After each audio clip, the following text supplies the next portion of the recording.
જય માતાજી, જય શ્રી કૃષ્ણ. તો સ્વાગત છે તમારો આજના આપણા નવા બ્લોગની અંદર. તો હું અત્યારે સુરતમાં આવેલી એક એવી વાવની અંદર આવી ગયો છું જેના વિશે બહુ ઓછા લોકો જાણતા હશે ને. એ વાવનું નામ છે બહુચરાજી વાવ. તો ચાલો આ વાવનો સંપૂર્ણ ઇતિહાસ જાણીએ અને હું તમને અંદરથી આ વાવ બતાવવાનો છું. તો વિડીયોને એન્ડ સુધી જોતા રહેજો. ચાલો જાણીએ સુરતમાં આવેલી બહુચરાજી વાવ વિશે. સુરતના ઐતિહાસિક વારસાની એક અનમોલ નિશાની છે. પ્રાચીન સમયમાં જ્યારે શહેરમાં પાણીની સુવિધાઓ ઉપલબ્ધ નહોતી ત્યારે વાવો લોકો માટે જીવનદાયી સ્ત્રોત હતા. બહુચરાજી વાવ પણ એવી જ ઐતિહાસિક રચના છે જે પાણીના સંગ્રહ, યાત્રિકોના આરામ અને સામાજિક મિલનસ્થાન તરીકે ઉપયોગમાં લેવાતી હતી. વાવનું નામ નજીક આવેલા બહુચરાજી માતાના મંદિરના કારણે પડ્યું હોવાનું માનવામાં આવે છે. જૂના સમયમાં વેપારીઓ, મુસાફરો અને સ્થાનિક લોકો અહીં પાણી ભરવા તેમજ આરામ કરવા આવતા હતા.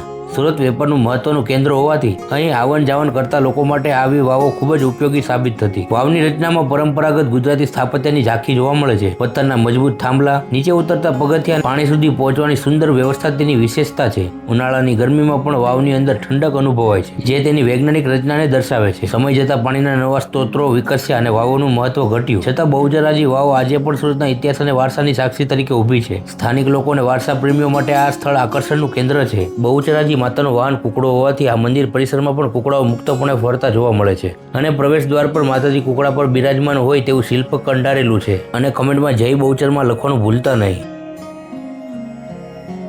ચાલો આજે જાણીએ એક બીજું એવું ધામ જે ક્ષેત્રપાળ હનુમાન દાદાના નામે ઓળખાય છે. સ્થાનિક પરંપરા અનુસાર આ મંદિર ઘણા દાયકાઓથી નહીં પરંતુ કેટલીક જગ્યાએ તો સદીઓ જૂની માન્યતા સાથે જોડાયેલું માનવામાં આવે છે. ક્ષેત્રપાળ શબ્દનો અર્થ થાય છે સ્થાનના રક્ષક દેવતા. અહીં ભગવાન હનુમાનને શહેરના રક્ષક રૂપે પૂજવામાં આવે છે.